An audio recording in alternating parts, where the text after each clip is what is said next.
Hello, dear listeners and viewers. I have with me Miles Smith from Green Bay, Wisconsin, and he's the Director of Digital Marketing at Imaginasium. So let's hear from him, folks. Hi, RK. Glad to be on the show and appreciate you inviting me to share some content marketing strategies and tips.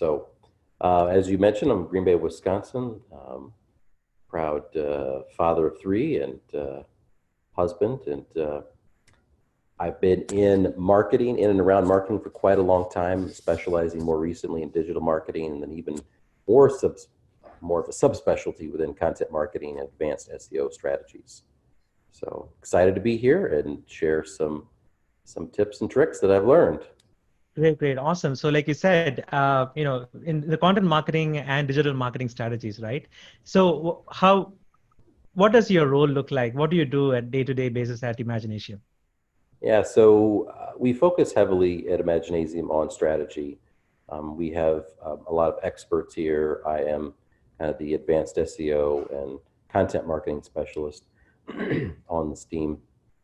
And it's really where we shine is the strategy, the bigger picture, and then we obviously can execute and do the tactics and the execution of that, which is really important, believe it or not, with content marketing, specifically advanced SEO.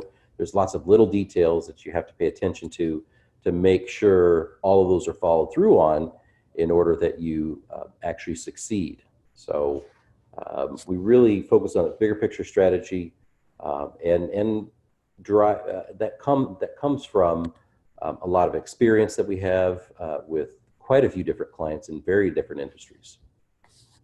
Great, great, great. Thanks for sharing that with us, Miles. And let's just talk about the long form content, right?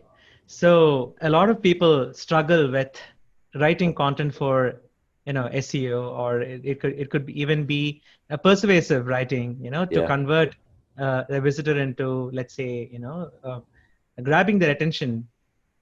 So one thing which me and a lot of my fellow digital marketers struggle with is choosing the right way to write the content. So a lot of people say that people's attention span is decreasing every Sure. day by day, and then people will not take that time to read through the entire long form content.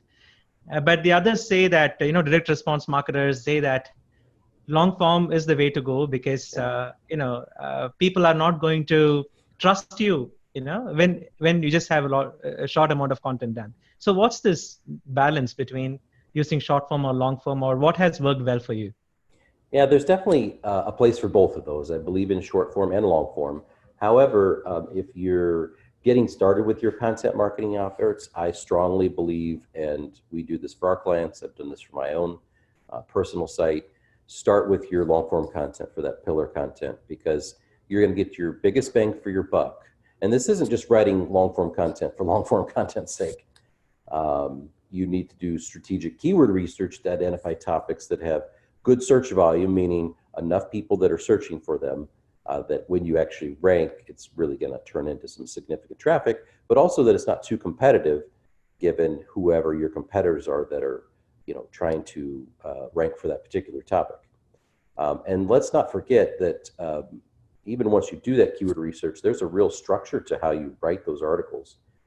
Technical SEO, on-page SEO is still important in terms of you can't keyword stuff, but you can strategically use your keywords through your H1, H2s, and even some anchor text throughout the article. But you need to be pulling in lots of images, curate videos. And again, you're trying to build a best of the web post on that topic. So your post, your article has to be, that much better than the ones that are in the top 10 that are ranking currently on Google. So there's a lot of strategy, there's a lot of work, and I'll admit it is a lot on the front end. But the reason to do this is that over the long term, even though you got a lot of time and money and resources on the front end, right? Over the long term, it's going to pay off, because you're going to be able to not only get more traffic, but if you do it well and you have good email opt-ins on those pages, you're going to turn those into leads. And if you've got a good email series that those people get dropped into, then you'll be able to nurture those people to hopefully a sale at some point. But and the reality is, that might seem like a lot to go through to get to that point. But more and more people, they don't want to be sold. They don't want to see Right. ads. Ad blindness is a real thing. So obviously, I'm a firm believer in content because I've seen how it works. If you can stick Yes. with it over the long term, and really, digital marketing is coming back to traditional marketing, which is relationship building. Right. Building that brand and earning their trust over time before you ask them to buy. Now, that doesn't mean you can't use paid traffic strategies to get people that are at the bottom of the funnel, to convert into a sale today or in the next few days or week or month. I believe in that strategies, but those are becoming more costly as Hmm. those platforms mature. It's harder to get a direct ROI on those. Not that you can't, but it's just getting harder as those costs are creeping up. And consumers want to be, they want that relationship. They want you to give them lots of free information and help solve some of their pain points before you ask them for a sale. Absolutely. Absolutely. And Brian Dean from Backlinko, he calls it as the power page, right? So I Yep, think he was one of the first, digital marketing experts who actually came up with a structure for it and things like that, and called it as a power page on his website, backlinko.com. And HubSpot calls it as pillar content, pillar pages, sure, right?